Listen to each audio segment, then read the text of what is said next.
para atender a los pacientes, donde normalmente caben 45 pacientes no COVID, hemos llegado a tener hasta 150 pacientes con 10 pacientes ventilados. Entonces realmente la saturación de nuestras emergencias es bastante fuerte. Raíz a eso es que tuvimos que hacer ese llamado a la población por 48 horas para que pudiéramos recargar esta situación, poder reorganizar con base a los brotes que tuvimos y poder organizar el hospital. Razón por la cual estos números son presentados el día de hoy. Siguiente. Estos son nuestros números de atención de área COVID, que son muy importantes que ustedes lo tengan. En el año 2020, nosotros atendimos en nuestra emergencia 10.647 pacientes. Y en el año 2021, hasta la fecha, hemos visto 13.402 pacientes. O sea, ya superamos lo del año pasado a la fecha del corte, que fue el 15 de agosto. Hemos atendido 24.049 pacientes en la emergencia, de los cuales hemos hospitalizado 2.245 pacientes, hemos recuperado 1.421 pacientes y hemos tenido 824 pacientes fallecidos dentro de la atención que hemos hecho desde marzo del año 2020 hasta la fecha del 15 de agosto. La siguiente. El día de hoy les presentamos cómo está nuestra actualidad en el hospital. Nosotros tenemos 4 áreas de atención de áreas COVID. En lo que le llamamos CAPERE 1, CAPERE significa Centro de Atención de Pacientes con Enfermedades Respiratorias. Tenemos 38 pacientes, en el CAPERE 2 tenemos 22 pacientes, en el CAPERE 3 tenemos 23 pacientes, en el CAPERE 4, que fue la última área que acabamos de abrir, tenemos 25 pacientes, en el intensivo tenemos 6 pacientes, en pediatría tenemos 14 pacientes y en el área de ginecología tenemos 4 pacientes, para un total de 132 pacientes, de 138 camas disponibles en este momento a la población, y hoy por hoy pacientes con uso de ventilador mecánico en todas sus diferentes presentaciones, tenemos 18 pacientes dentro del hospital. La siguiente. ¿Cómo ha sido el movimiento de camas del área COVID para nosotros durante toda la radiografía de esta pandemia? Empezamos el 18 de marzo con 65 camas a disposición, luego el 15 de julio del año 2020 pasamos a 114 camas, el 23 de septiembre del 2020, que ha sido la mayor cantidad de camas disponibles, fueron 181, recordando que pudimos hacer esa ampliación porque no había tantas emergencias, no había accidentes, no había tanta violencia, y eso nos permitió poder ampliar esa cantidad de camas. Luego el 27 de noviembre del 2020 bajamos a 125, en enero de este año bajamos a 65, que ha sido el número más bajo que hemos tenido. El 4 de marzo se llegó a 100 camas, el 25 de abril llegamos a 122 camas, el 1 de mayo a 114 y el 10 de agosto, que ha sido el último incremento, tenemos 138. Ustedes pueden darse cuenta que esto ha sido un número evolutivo que ha ido en la necesidad y en la situación y a la respuesta de la necesidad de la población. Hoy por hoy tenemos 138 camas dentro de nuestro hospital y es lo que estamos brindándole a la población. A siguiente. Nuestros porcentajes de abastecimiento en lo que es el renglón de médico quirúrgico, que es muy importante para nosotros. El día de hoy, para la existencia para un mes, tenemos 91.40% de disponibilidad. La siguiente. Aquí hay un historial de cómo hemos estado en la disponibilidad del porcentaje de abastecimientos. Nosotros en enero teníamos un 68%, en febrero un 65%, y así fuimos creciendo en un 69%, en un 79%, hasta llegar a la fecha de ahora en agosto, a hacer el corte el 13 de agosto con un 91.40% de abastecimiento. La siguiente. Aquí podemos ver la cantidad de existencias que tenemos de equipo de protección personal. Es una gráfica que les muestro que lo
utilizamos específicamente para COVID, tenemos una disponibilidad de un 66.67% el día de hoy. Es muy reducido la cantidad de medicamentos, tenemos 5 insumos en cero, algunos son primordiales como el tocilizumab o el remdesivir, que a veces se agotan y los tenemos en cero, pero es bastante evolutivo y bastante cambiante ese número. La siguiente. En el área de laboratorio tenemos un 69.74% de abastecimiento y a la fecha de hoy tenemos 3.252 pruebas en sus 5 formas diferentes que tenemos para poder hacer las pruebas COVID. El día de hoy tenemos 3.252 pruebas. La siguiente. Esto es interesante e importante podérselos presentar. Es el costo de pacientes que tenemos en el área de severos. Es un promedio, es un aproximado, es un paciente que estuvo 17 días con nosotros y nuestro porcentaje o nuestro promedio de costo es de 48.370.61. Ahí podemos ver desglosado desde el recurso humano, medicamentos, material médico quirúrgico, laboratorios, rayos X, procedimientos especiales que se hayan realizado, gastos administrativos, nutrición y dietética y el gran total de 48.370 quetzales por paciente. Siguiente. En el recurso humano que nosotros hemos contratado para esta pandemia, tenemos 148 personas que han sido contratadas, dentro de los cuales son 11 químicos biólogos, 69 médicos generales, de los cuales tenemos 15 plazas disponibles aún que no hemos podido lograr llenar, que es donde hacemos un llamado a los colegas que puedan ofertarnos, que puedan llegar con nosotros. Tenemos 15 espacios que nos servirían de mucho poderlos llenar para ayudar en la atención al personal que está trabajando con nosotros. Tenemos 6 enfermeros técnicos en este momento contratados y tenemos 5 espacios más que vamos a contratar ahora. Auxiliares de enfermería tenemos 15 y vamos a contratar 25 más ahora. Tenemos una nutricionista, tenemos 9 técnicos de laboratorio, tenemos 12 técnicos de terapia respiratoria y tenemos un espacio todavía que podemos contratar. Tenemos 5 técnicos de hemodiálisis, 5 técnicos de rayos X, asistentes administrativos tenemos 1 y 14 personas para la atención al usuario y poder brindar información. Actualmente tenemos 46 plazas disponibles que estamos lanzando las convocatorias para podernos llegar al hospital. La siguiente. Nuestra ejecución presupuestaria, que ya sería lo último que les traigo acá, tenemos un 55.2% de ejecución, la cual está por renglones. Algunos renglones no han sido afectados tanto por la planificación que llevamos, pero en estos meses es cuando en el final del segundo cuatrimestre y el último cuatrimestre es donde más se afecta el renglón 3, por ejemplo, que es la compra de equipo, porque vienen eventos que ya vienen en camino y vamos a hacer la erogación de ese gasto y ya se equipará con la ejecución que debe de ir con el tiempo. Entonces, esta es la radiografía del hospital. Nosotros realmente estamos muy contentos con lo que hemos realizado, estamos muy orgullosos del personal, de todo el personal del hospital. El hospital siempre ha estado a la altura, hemos cumplido con todo lo que ha necesitado la población y hoy por hoy siempre agradecemos a la población y siempre le solicitamos ese respiro y esa oxigenación que tanto necesita Guatemala. Nosotros les solicitamos que se cuiden, que se vacunen, que asistan a los centros de vacunación y que tengamos las 3 medidas, el uso de la mascarilla, el distanciamiento social y el lavado de manos, que es lo más importante para nosotros, y así podernos cuidar. Hemos dicho, cuídense, cuídenlos, cuídennos. Así que por favor, estamos para servirles. Acá están mis subdirectores también. Si ustedes tienen alguna pregunta, va a ser un gusto poderlas resolver. Gracias, señor director. Así es. Pregunta Henry Montenegro, de Prensa Libre Guatevisión. Director, muy buenos días. Buen día. Quisiera saber cuáles son los 5 insumos que están en 0% y digamos qué tan necesarios son en este caso para los pacientes o vitales para la atención de ellos, o si depende de ellos el continuar en una situación grave. Segundo, también cuántos son los pacientes que están siendo atendidos por cada uno de los médicos, tomando en cuenta que me imagino que están por turnos estos 148 médicos o personal y son 132 pacientes. Entonces, ¿cuántos son los que están atendiendo cada uno, tomando en cuenta que ayer hubo un pronunciamiento de algunos médicos quienes se mostraron inconformes por la situación o la saturación que tienen en el centro asistencial? Gracias. Gracias. La primera pregunta la va a responder la doctora Julia Niño, después yo contesto la segunda. Doctora. Muy buenos días a todos. Los 5 medicamentos que tenemos en cero es acitromicina, es un antibiótico, ketamina, becuronio, remdesivir y tocilizumab. Al respecto de esto, remdesivir van a entrar el día de hoy en la tarde 360 pero ahorita están en 0, pero ya hoy en la tarde ya tenemos 360. Tocilizumab de 20, el proveedor entregó una carta de reabastecimiento y manifestaron que en cuanto lo tengan lo van a dar, pero tenemos la alternativa del tocilizumab de 80, que el viernes ingresaron 138 viales, y otro medicamento, ketamina, que ingresó el 11, ingresaron 740 y hoy ya aparecieron en el sistema esas 740. Como todos saben, los antirretrovirales ha sido muy dificultoso conseguirlos, pero la gerencia y el departamento de compras día y noche están haciendo las gestiones para poder obtenerlos, y a nuestros proveedores también se les ha solicitado que en cuanto los tengan ya los entreguen. Gracias. A usted, señora doctora. No sé si tiene algo que agregar, señor director. Sí, la segunda pregunta que tengo que contestarle es dependiendo del número, porque va a depender de la cantidad de pacientes que tengamos. Recordando la gráfica, son 69 médicos que tenemos contratados, pero de los cuales 15 no han sido llenados. Entonces, si le restamos eso, vamos a tener 54 médicos a disposición, pero no todos están ingresando, no todos hacen los turnos. Muchos de los turnos los hacen los residentes, que son estudiantes de las diferentes especialidades y subespecialidades dentro del hospital. Pero un promedio, digamos, en un promedio más crítico, hay un médico que ha tenido a su cargo hasta 15 pacientes, digamos, para hacer el promedio. Es una situación bastante complicada.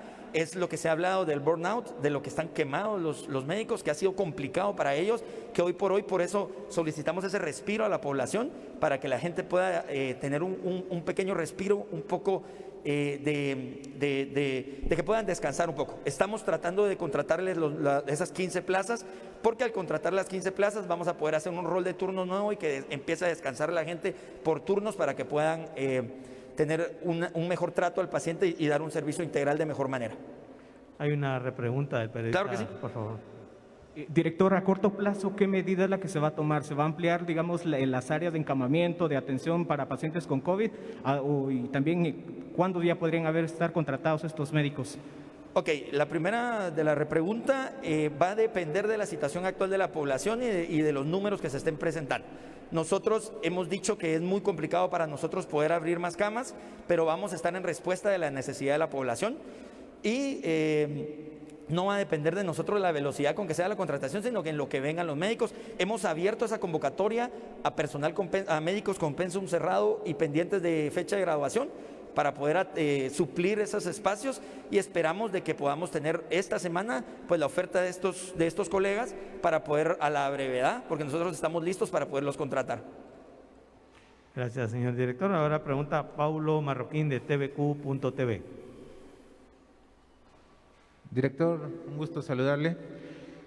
El fin de semana se pronunciaban algunos médicos de su institución en los que ellos comentaban que no querían que el Hospital San Juan de Dios se convirtiera en un hospital COVID. ¿Usted me podría comentar en qué momento se podría empezar a considerar que el Hospital San Juan de Dios se convierta en un hospital COVID, ya que en este momento se encuentra casi rebasando el límite de camas y de pacientes que se pueden atender? Y la segunda pregunta, ¿usted me podría decir cuáles han sido los principales inconvenientes por los cuales no se ha podido contratar a estos 46 personal que está pendiente o que pudieran ser contratados para suplir y apoyar al personal que actualmente está en el hospital? Ok, perdón, ¿podría repetirme la primera pregunta? Disculpe. Sí, respecto a que los médicos que laboran en el San Juan de Dios comentaban que no quieren que el San Juan de Dios se convierta en un hospital COVID. Entonces, en este momento que ya casi que está rebasando o está al límite, ¿cuándo considera usted que podría convertirse en un hospital COVID del San Juan de Dios? O sea, ¿qué necesitarían para evitar eso o para que pasara eso?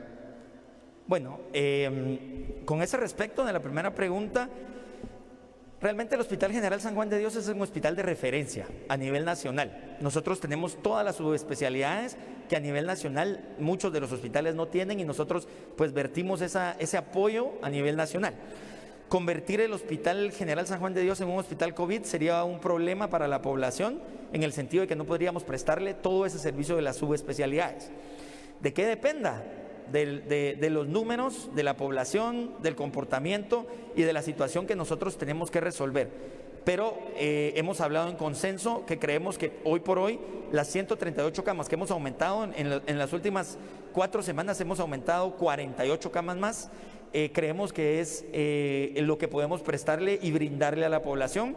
Esperamos no ser, y no lo tenemos contemplado volverlo, pero estaremos en apresto de cualquier necesidad y cualquier situación. Estas medidas se emanan directamente del área del Ministerio, del Despacho y del Viceministerio de Hospitales.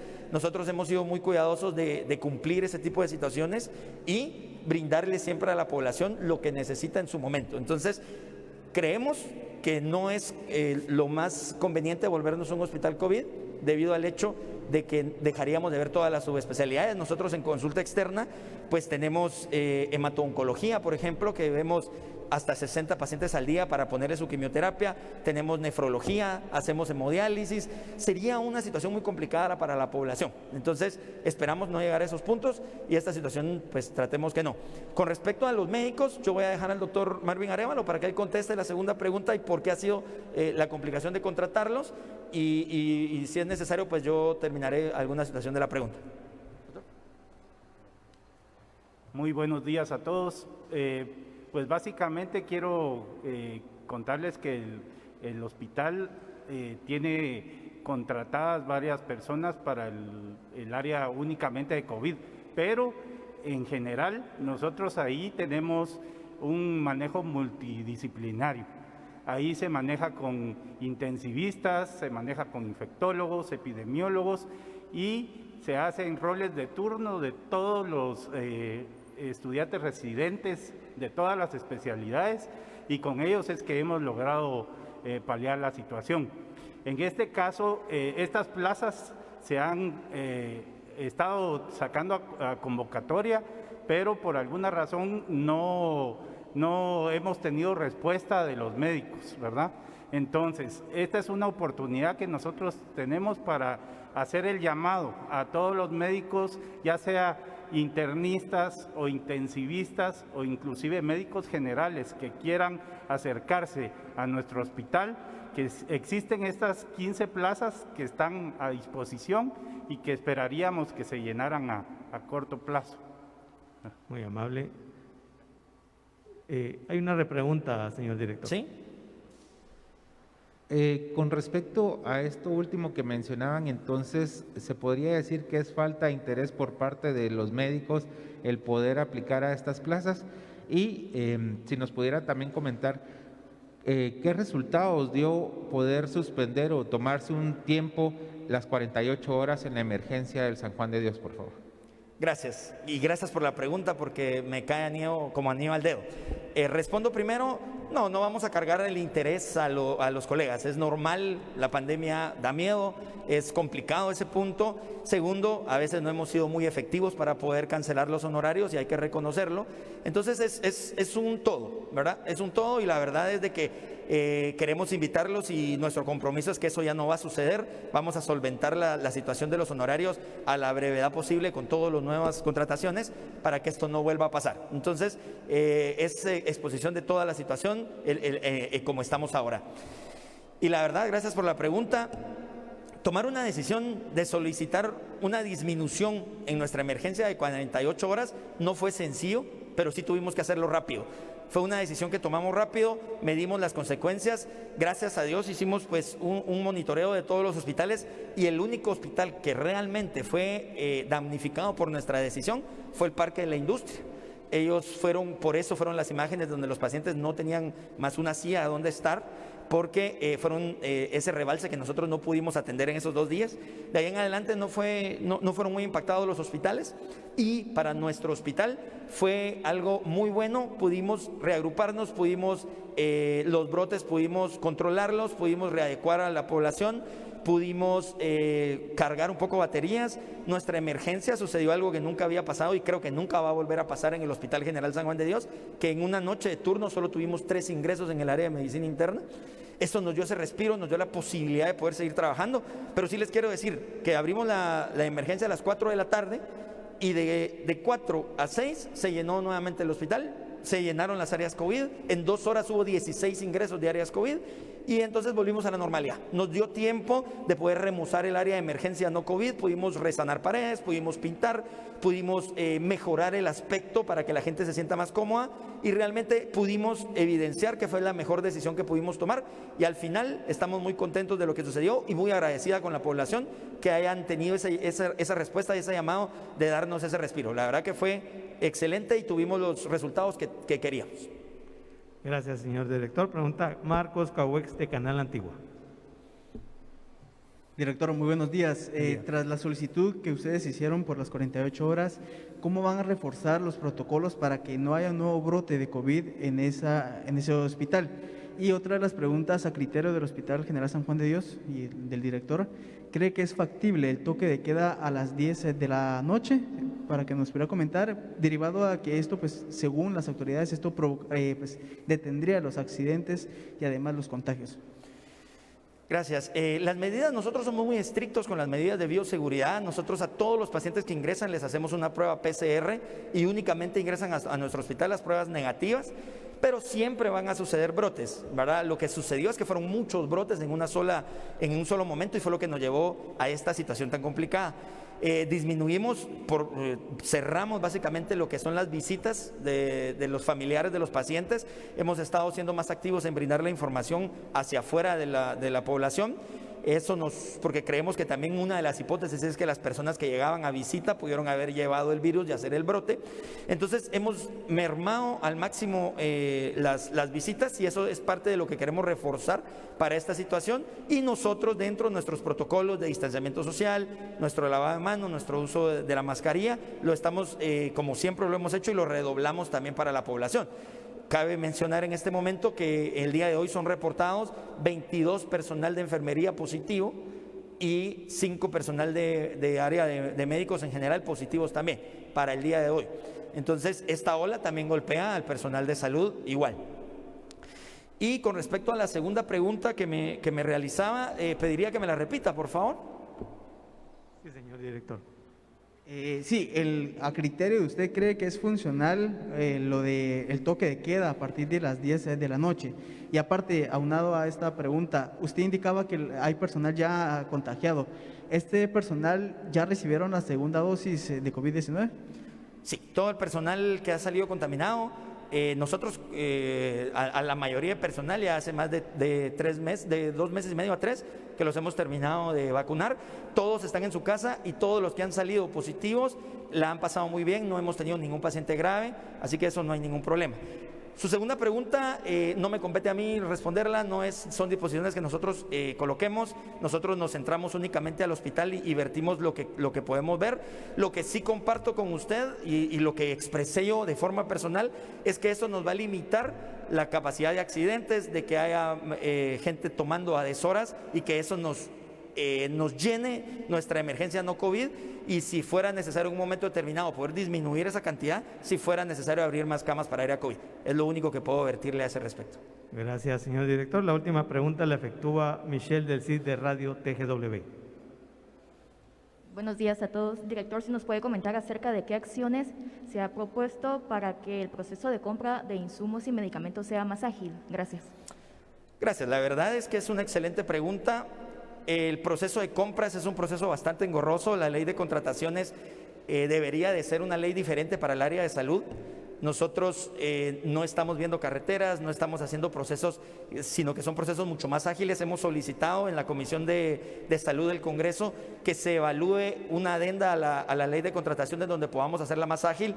Nosotros actualmente lo que tenemos es un equipo de trabajo que, como dijo la doctora, se va de madrugada para poder realizar las compras. Estamos cumpliendo con con toda la ley para poder activarlo.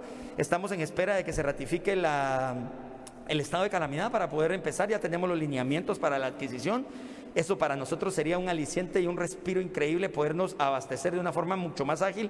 En 30 días nosotros podríamos abastecer el hospital a óptimas condiciones, mejorar en equipo en óptimas condiciones, evitar que un proceso que tarda 8 meses poderlo hacer en 15 días. Eso sería para nosotros una bendición y esperamos que así sea. La verdad es de que estamos muy pendientes de esa ratificación, y de ahí en adelante lo que nosotros podemos hacer es seguir trabajando con la misma mística y esforzándonos al máximo. Agradecemos al señor director del Hospital General, Gerardo Hernández, también a las doctoras, a la doctora Julia Niño y al doctor Marvin Arévalo por sus exposiciones acerca del Hospital General San Juan de Dios. Vamos ahora a recibir a el gerente de Fontierras, señor Byron Arnulfo Vinquej, a quien le damos la más cordial bienvenida. El tema es legalización de tierras en Guatemala. Bienvenido, señor gerente.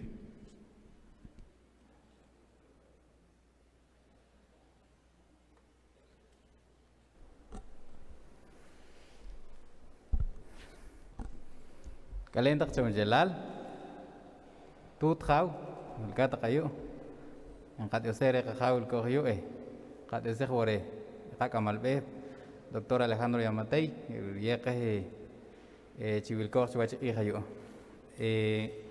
buen día a todos. En este momento quiero compartirles la información en relación a nuestra institución, que es el Fondo de Tierras. Pues es una institución descentralizada, participativa y de servicio que cimienta su misión y visión en el marco del cumplimiento de los acuerdos de paz. Su visión es ser la institución pública agraria que contribuye a través del acceso a la tierra, el desarrollo rural, integral y sostenible de las familias campesinos y campesinas, indígenas y no indígenas, sin tierra o con tierra insuficiente en situación de pobreza a nivel de país. Nuestra misión es facilitar a familias campesinos y campesinas e indígenas y no indígenas, sin tierra, con tierra insuficiente, el acceso a la tierra a través del otorgamiento de créditos para la compra y arrendamiento de tierras, de regularización y adjudicación de tierras del Estado para contribuir al desarrollo rural integral y sostenible de las comunidades agrarias del país. Uno de nuestros principios es la equidad, la transparencia, la pertinencia cultural, la justicia social y la efectividad. Nuestros objetivos como Fondo de Tierras es facilitar el acceso a la tierra en propiedad a campesinos y campesinas en forma individual u organizada, y además generar condiciones para el desarrollo rural integral y sostenible a través de proyectos agropecuarios, forestales e hidrobiológicos. Dentro de nuestros ejes estratégicos tenemos el acceso a la tierra vía crédito para el desarrollo integral y sostenible. También tenemos la regularización y adjudicación de tierras del Estado y asimismo el desarrollo de familias campesinos y campesinas, indígenas y no indígenas en comunidades agrarias sostenibles, y al igual que el fortalecimiento institucional.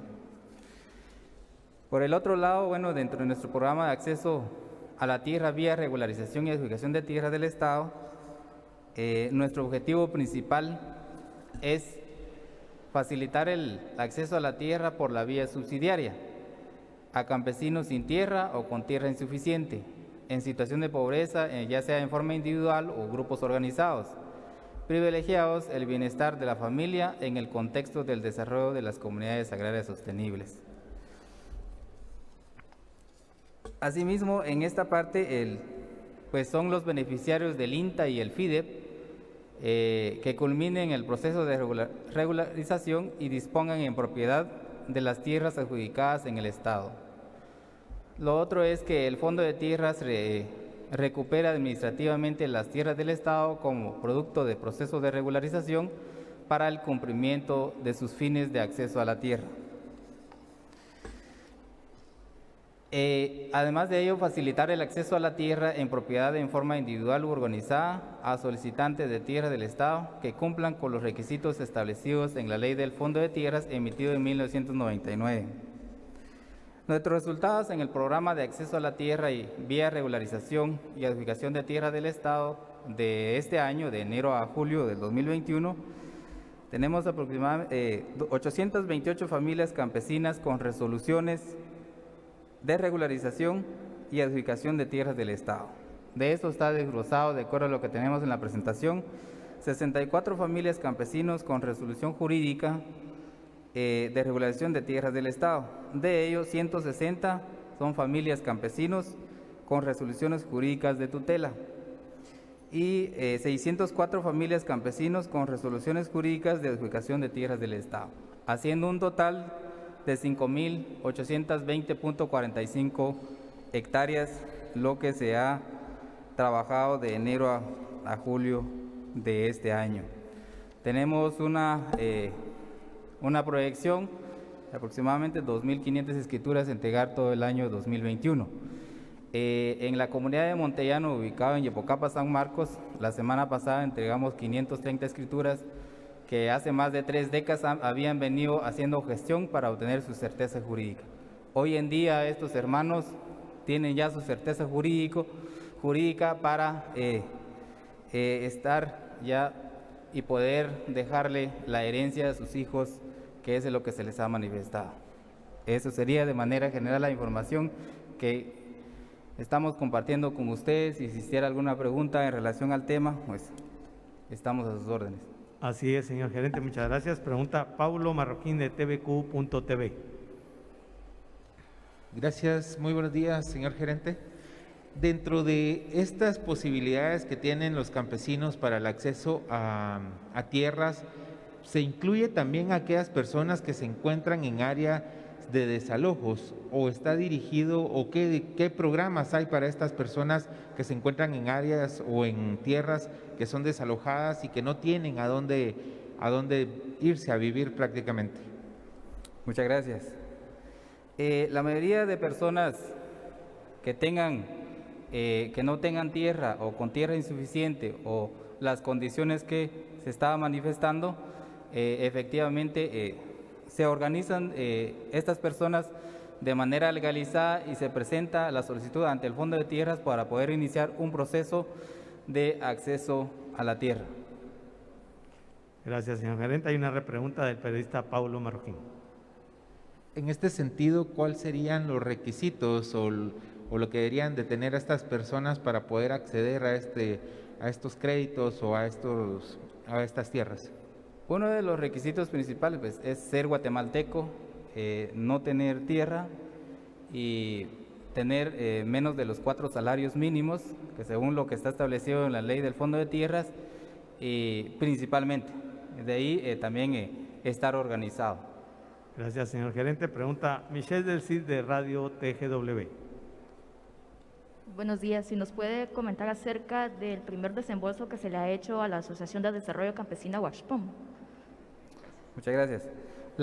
El viernes de la semana pasada tuvimos la oportunidad de entregarle un primer desembolso para capital de trabajo al grupo denominado Huachpom, que es una finca que se compró en febrero de este año con la finalidad de que ellos inicien a operativizar e iniciar con los proyectos productivos tanto de cardamomo, de café, de crianza de gallinas y apicultura y entre otros.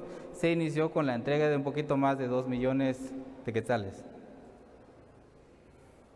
Bien, con esta pregunta y esta respuesta del señor gerente Byron Arnulfo Vinquej, gerente de Fontierras, estamos agradeciendo su participación, señor gerente. Muchas gracias. Y por supuesto estamos agradeciendo su participación, amigos periodistas, su cobertura a esta conferencia de prensa que llega también a su final en este momento. Gracias y será hasta una próxima oportunidad.